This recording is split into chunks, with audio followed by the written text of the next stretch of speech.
지난 2월에 설교를 한번 한 적이 있는데 이렇게 다시 본문 말씀으로 이렇게 인도를 받았습니다. 개인적으로 이 32장에서 34장에 참 애착을 가지고 있는데요. 왜 그럴까? 그것은 아마도 하나님이 어떤 분인지를 가장 잘 드러내기 때문입니다. 그것은 또 우리의 인생의 최고의 숙제와도 깊은 연관성이 있어 보입니다. 우리 인생의 최대의 숙제는 무엇일까요? 우리 성도님들께 질문 하나 드리고 시작하렵니다. 우리 사랑하는 성도님들, 인생에서 가장 행복했던 순간이 언제이십니까? 여러분 인생에서 가장 행복했던 순간, 그때는 언제입니까? 그렇게 가지고 싶었던 것을 선물로 받는 날, 원하던 대학에 합격하던 날, 사랑하는 연인에게서 프로포즈를 받던 날, 첫 아기를 품에 안던 날, 내 집을 장만하던 날, 우리가 참 많은 이야기를 할 수 있겠습니다. 그런데 정작 저 정도 인생을 살 만큼 산 사람에게 인생에서 가장 행복했던 순간이 언제냐고 물어보면 딱히 그런 때가 없었던 것 같습니다. 인생의 환희, 기쁨, 행복으로 충만했던 그때가 딱히 그렇게 없었던 것 같아요. 저만의 이야기가 아니고 40대, 50대, 60대를 살고 있는 우리 어른 성도님들에게 또 동일하지 않을까 생각이 됩니다.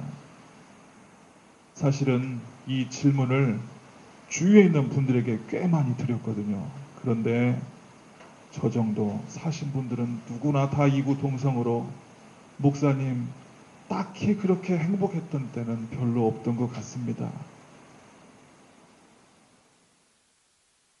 그러면 우리 이스라엘 백성에게 가장 행복했던 때는 언제일까요? 저는 바로 이 32장에서 34장의 사건을 통해 이스라엘은 인생에서 가장 행복했던 순간을 경험했다고 저는 말하고 싶습니다. 우리 함께 본문을 살펴보도록 하겠습니다. 이스라엘이 출애굽을 했습니다. 엑소더스죠. 호도스는 헬라어로 길입니다. 길에서 벗어났다고 그래야죠. 이스라엘 백성들이 출애굽을 했고 천신만고 끝에 하나님의 산 호렙에 이르게 됩니다. 이때가 얼마나 되었을까? 출애굽한 지 최소한 3개월을 지나고 있는 그런 시점이었습니다. 사람이 사는 곳에는 먹는 것만 있으면 되지, 마실 것만 있으면 되지, 그렇게 생각하면 굉장히 큰 오산입니다. 사람들이 사는 곳에는 먹는 것뿐만이 아니고요, 그들의 삶의 목표, 목적, 그리고 무슨 가치를 위해서 사는지 그런 것들이 있어야지 바로 사람이 사는 사회라고 할 것입니다. 하나님께서 이스라엘 백성들이 무엇을 위해 살아야 하는지 그것을 말씀을 통해서 모세에게 주고 있었습니다. 하나님의 명령과 규례와 법도를 호렙산에서 주고 있는데 그때에 있었던 사건, 그것을 배경으로 하고 있습니다. 우리 32장 한번 보겠습니다. 32장 1절입니다.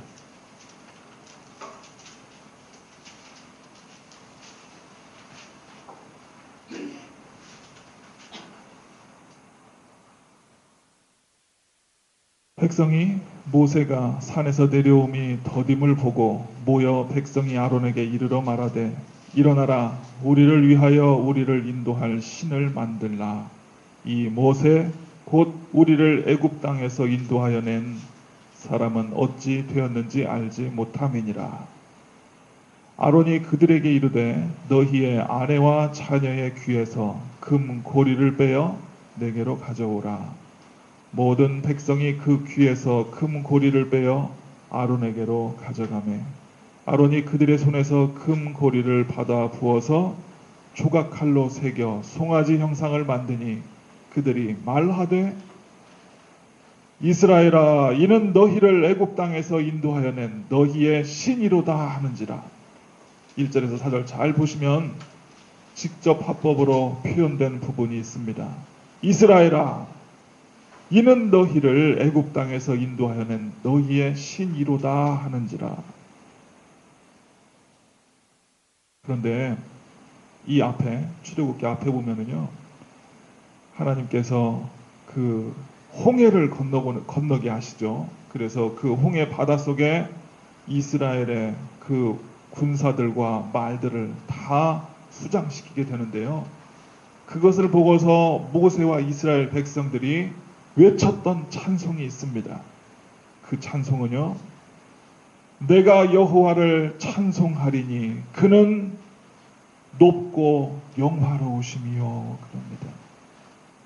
우리 하나님을 우리가 찬양하겠습니다. 우리 하나님은 높고 영화로우신 분입니다. 그는 말과 말의 탄자를 바다에 매몰시키셨습니다. 그럽니다. 그런데 오늘 본문을 잘 보게 되면 여호와 하나님이 아니고 바로 그들이 만든 황금 송아지가 그 일을 했다고 그럽니다. 이스라엘아 이는 이 황금 송아지는 너희를 애굽 땅에서 인도하여 낸 너희의 신이로다 하는지라. 하나님께서 받아야 할 높음과 영광이 이 황금 송아지에게 빼앗기고 있는 장면입니다. 황금 송아지가 바로 그 일을 했다고 그럽니다. 5절과 6절 보겠습니다. 아론이 보고 그 앞에 제단을 쌓고 이에 아론이 공포하여 이르되 내일은 여호와의 절일이니라 하니 이튿날에 그들이 일찍이 일어나 번제를 드리고 화목제를 드리고 백성이 앉아서 먹고 마시며 일어나서 뛰놀더라. 성도님들, 우리 하나님께서 이스라엘 백성을 자기의 신부로 불렀습니다. 성경 많은 구절들이 하나님과 이스라엘의 관계를 부부 관계로 표현을 합니다. 너는 나의 신부이고 나는 너의 신랑이다 라고 말합니다. 하나님께서 이스라엘 백성들과 언약식을 맺고요. 하나님과 이스라엘 백성이 결혼식을 하던 그 첫날 밤에 있었던 일입니다. 신부가 신랑을 버리고 거리로 뛰쳐나갔습니다. 그래서 생전 처음 보는 어떤 남자를 만나서 우리 함께 결혼합시다. 같이 결혼하고 혼인 잔치를 벌이고 있는 장면이에요. 6절에서 보면 먹고 마시고 일어나서 뛰놀았도다. 그게 뭔 말입니까?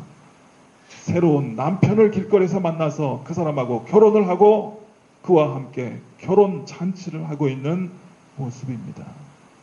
우리 성도님들 같으면 이런 여인을 어떻게 하겠습니까?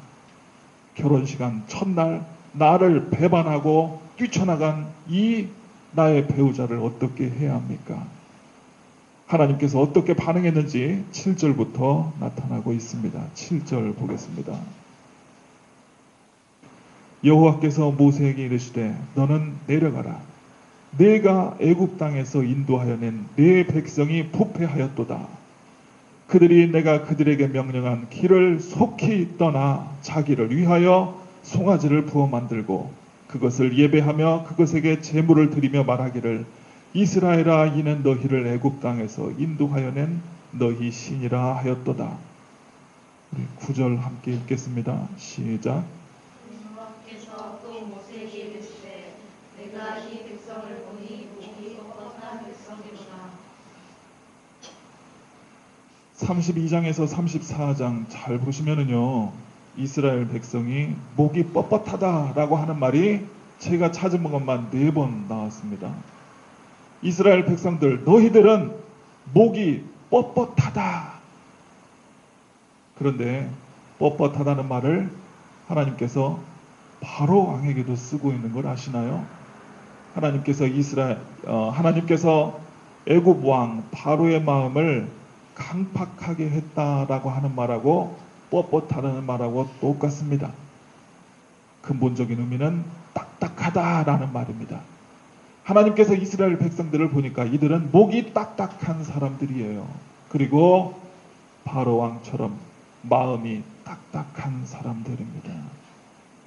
하나님이 보시기에 이스라엘 백성들은 특별하게 뛰어나고 탁월한 것이 아니고 그들을 인도하여 난 이스라엘 백성들을 보니까 바로하고 똑같다는 거예요. 바로가 누굽니까? 하나님과 10번의 대결을 합니다. 10라운드의 대결을 하죠.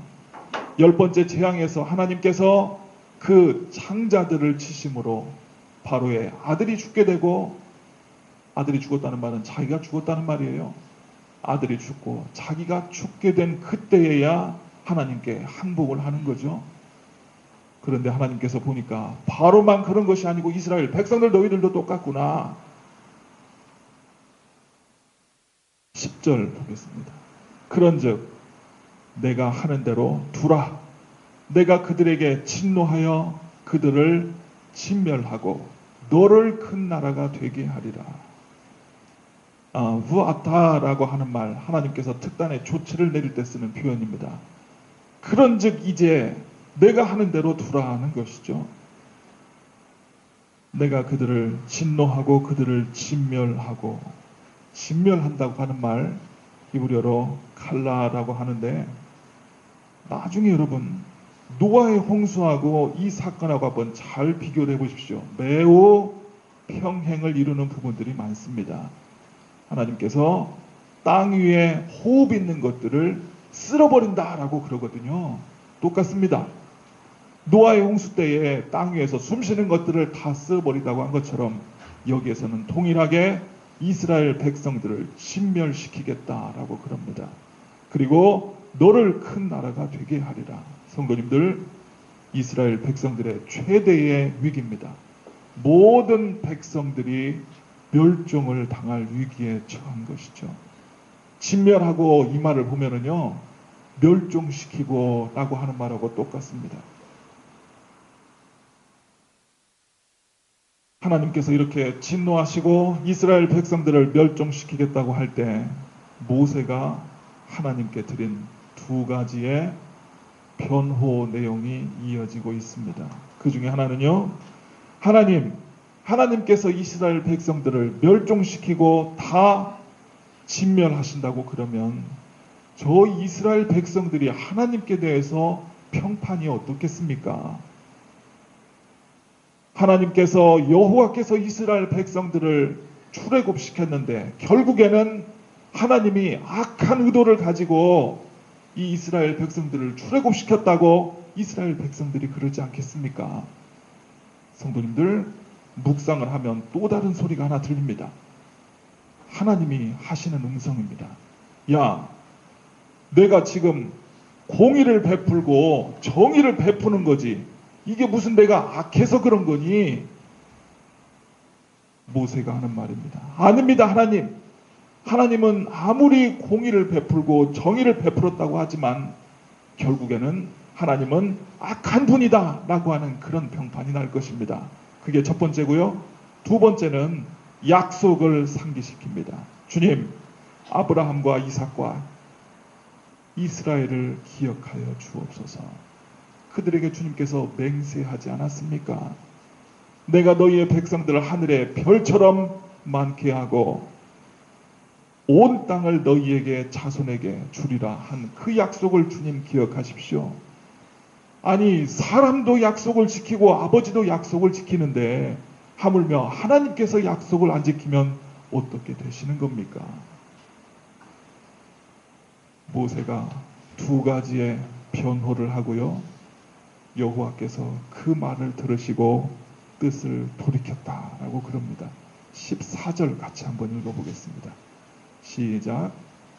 여호와께서 뜻을 돌이키사 말씀하신 말을 그 백성에게 내리지 아니하시리라. 여호와께서 뜻을 돌이키사 말씀하신 화를 그 백성에게 내리지 아니하시니라. 지난 2월 달에 말씀드렸습니다. 모세가 변호를 잘해서 하나님께서 진노를 누그러뜨린 게 아니라고 그랬어요. 하나님께서 근본적으로 인자하시고 자비로우시고 노하기를 더디하시고 은혜와 성실이 많은 하나님이기 때문에 이 모세의 기도를 들어주었다라고 말씀을 했습니다. 자, 모세와 이스라엘은 하나의 큰 신학적 위기를 직면하게 됩니다. 하나님께서 그 뜻을 돌이키겠다라고 말씀은 하셨지만 더 중요한 질문이 하나 남아 있습니다. 그것은 하나님은 지금 어디에 계시는가입니다. 하나님은 뜻을 돌이키겠다고, 진노를 돌이키겠다고 그랬는데 지금 하나님은 어디에 계시는가? 그것이 신학적으로 중요한 문제로 등장을 하게 됩니다. 33장 한번 볼게요. 33장 잘 보겠습니다. 1절부터 보겠습니다. 여호와께서 모세에게 이르시되 너는 내가 애굽 땅에서 인도하여 낸 백성과 함께 여기를 떠나서 내가 아브라함과 이삭과 야곱에게 맹세하여 내 자손에게 주기로 한 그 땅으로 올라가라. 내가 사자를 너보다 앞서 보내어 가나안 사람과 아모리 사람과 헷 사람과 브리스 사람과 히 사람과 여부스 사람을 쫓아내고 너희를 젖과 꿀이 흐르는 땅에 이르게 하려니와. 중요합니다. 나는 너희와 함께 올라가지 아니하리니 너희는 목이 곧은 백성인즉 내가 길에서 너희를 진멸할까 염려함이니라 하시니 너희가 젖과 꿀이 흐르는 땅이 이른다. 그러나 나는 올라가지 않겠다. 여기에서 바로 사람이 만든 종교와 참 여호와 신앙이 두 갈래의 길을 걷게 됩니다. 성도님들, 우리도 지금 성삼위 하나님께 예배를 드리고 있습니다. 그저 사람들끼리 모여서 얼마든지 흉내낼 수 있죠. 이것이 참 예배인지 아닌지의 차이는 하나님께서 그 가운데 계시는가 계시지 않는가, 그것이 가장 중요한 거겠죠. 여호와께서 우리와 함께 계시지 않는데 무슨 의미가 있다고 하는 것입니까? 내 삶이 무슨 의미가 있는 거예요? 여호와께서 함께하지 않는데, 하나님이 없는데 젖과 꿀이 흐르는 땅을 얻으면 뭐합니까? 승승장구하면 뭐하고 내 자녀들이 잘 되는 것이 그게 무슨 의미가 있겠습니까?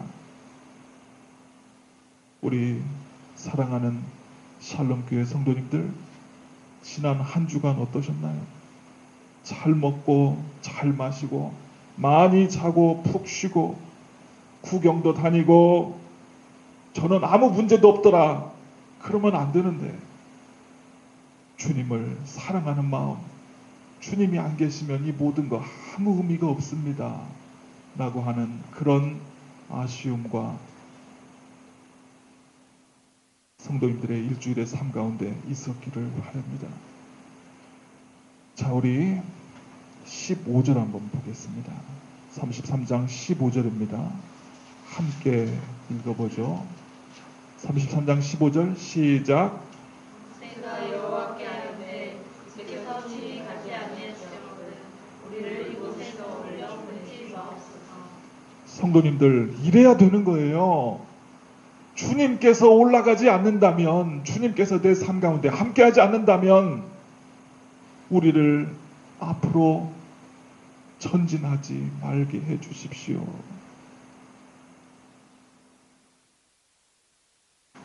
자, 오늘 본문 말씀입니다. 18절입니다. 모세가 이르되 원하건대 주의 영광을 내게 보이소서.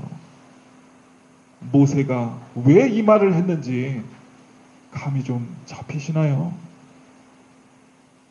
14절 한번 다시 읽어보겠습니다. 시작. 여호와께서 이르시되 내가 친히 가리라. 내가 너를 쉬게 하리라. 주님께서 친히 간다고 그러십니다. 그런데 믿어지지가 않는 거예요. 주님께서 정말 친히 가시려나? 이렇게 목이 곧은 백성인데. 그래서 이 요청을 하는 것입니다. 뭔가 손에 줄 만큼 확신이 있는 주님의 임재 현현을 모세가 보고 싶어 했습니다. 그런데 주님께서 뭐라고 그러는지 한번 잘 보십시다. 18절. 모세가 이르되 원하건대 주의 영광을 내게 보이소서. 여호와께서 뭐라고 그러는지 같이 읽어보죠. 19절입니다. 시작. 여호와께서 이르시되 내가 내 무들 서는 것을 내 앞으로 지나가게 하고 여호와의 이름을 내 앞에 선포하리라. 나는 은혜 베풀 자에게 은혜를 베풀고 긍휼을 여길 자에게 긍휼을 베풀리라. 아멘. 잘 보셨으면 좋겠네요. 주님, 그 영광스러운 모습 보여주세요. 그랬더니 하나님께서 뭘 보여줬나요? 영광스러운 모습을 보여준 게 아니고 토비라고 그럽니다. 나의 선한 것이라고 그래요. 여호와의 선한 것이 마치 어떤 인격체처럼 그려지고 있죠. 너의 앞에 나의 선한 것이 지나가게 한다고 그럽니다. 왜 영광을 보여달라고 그랬는데 주님께서는 선함을 보여준다고 그랬을까요? 성도님들 잘 생각해 보십시오. 지금 이스라엘 백성들이 멸종을 당할 위기입니다. 끊어질 위기예요. 이때에 정말 필요한 것은 여호와의 아름다운 모습이 아니고 바로 여호와의 선함입니다. 우리 함께 봅시다. 여호와의 선하심. 다시 한번요. 여호와의 선하심. 하나님은 어떤 분입니까? 모세는 아름다운 모습을 보고 싶어 했는데요. 하나님께서 보여주신 것은 아름다운 모습이 아니고 여호와가 얼마나 선한 분이신지 그것을 보여주셨습니다. 하나님은 어떤 분인가? 우리는 궁금합니다. 하나님은 어떤 분이냐? 아름다운 모습을 가지신 분, 그것보다 더 중요한 것은 여호와는 선하신 분이라는 것입니다. 우리 한국 분들 너무 외모 지상주의죠. 다 인정하시죠? 남자만 이쁜 여자를 좋아하는 게 아니고 여자도 그냥 이쁜 남자 좋아하는, 인정 안 하시나요? 네. 남자만 이쁜 여자 좋아하는 게 아니고 여자도 멋있는 남자, 보기 좋은 남자를 좋아하는데 이거 보고 배우시기 바랍니다. 나에게 필요한 사람은 누구인가? 잘생긴 사람보다 마음이 선하고 온유한 사람입니다. 우리 젊은 친구들 있어요. 고등학생도 있고 대학생도 있는데 나의 장래의 남편감은 누구야는가? 저처럼 잘생긴 사람 말고 내면이 선한 사람. 잘 기억하세요. 목사님께 상담하는 사람들이 있습니다. 아유, 목사님, 제 부인이 너무 못생겨서 못 살겠어요. 이런 사람 없어요. 다들 공감을 안 하시는. 자, 중요한 질문 드리겠습니다. 여호와께서 선하시다고 그러는데 여러분, 상대방이 선한 것을 어떻게 압니까? 상대방이 선한 것은요, 외모하고 틀립니다. 외모는 딱 보면 우리가 뭐 느끼는 건데 이 사람이 선한 사람인지 안 선한 사람인지는 살아봐야지 합니다. 오랫동안 살아봐야지 이 사람이 선한 사람인지 선하지 않은 사람인지 알게 되는 것입니다. 이스라엘 백성이 우리 하나님이 얼마나 선한 분이신지를 살아가면서 배우게 되거든요.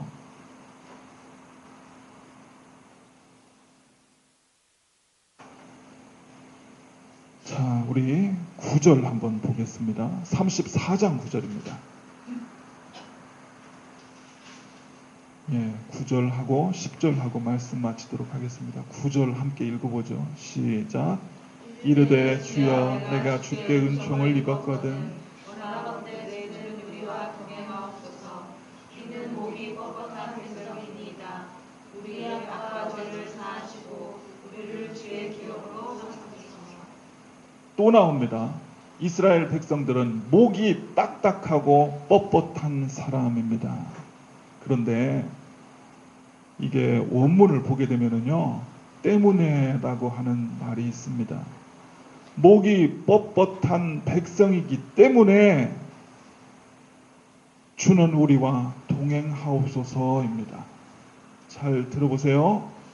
주님, 이 이스라엘 백성들은 목이 뻣뻣함에도 불구하고 주님께서 우리와 동행해 주십시오. 그 말이 아니에요. 주님, 목이 뻣뻣한 백성이기 때문에 주님께서 우리와 동행해야 한다고 하는 것입니다. 무슨 차이가 있나요? 노아의 홍수에도 보면 이런 말이 있습니다. 이는 저희의 마음에 계획하는 바가 어려서부터 악함이니라. 본성적으로 이스라엘 백성들은, 그리고 우리는요, 마음이 악하고요, 목이 뻣뻣하다고 그럽니다. 주님, 우리는 이렇게 살 수밖에 없다는 거예요. 사람들은 목이 뻣뻣하게 살 수밖에 없고 어려서부터 마음이 악한 생각만 하기 때문에 오늘도 그렇고 내일도 그럴 것이고 모레도 그럴 것입니다. 유일한 길이 있습니다. 그것은 주님께서 그런 백성들과 함께 해야 하는 것. 주님께 지금 모든 것을 요청을 하고 있는 거죠. 우리를 용서해 주시는 거, 그것 말고는 길이 없는 거예요. 주님께서 우리를 기업으로 삼아주시고 동행하는 거, 그거 외에는 길이 없는 것입니다. 우리가 조금이라도 어떤 선함이 있기 때문에 그것이 아니고, 우리는 늘 이렇게 살 것이지만 주님께서 용서를 베푸시고 우리를 동행해 주시기를 부탁하고 있는 것이죠.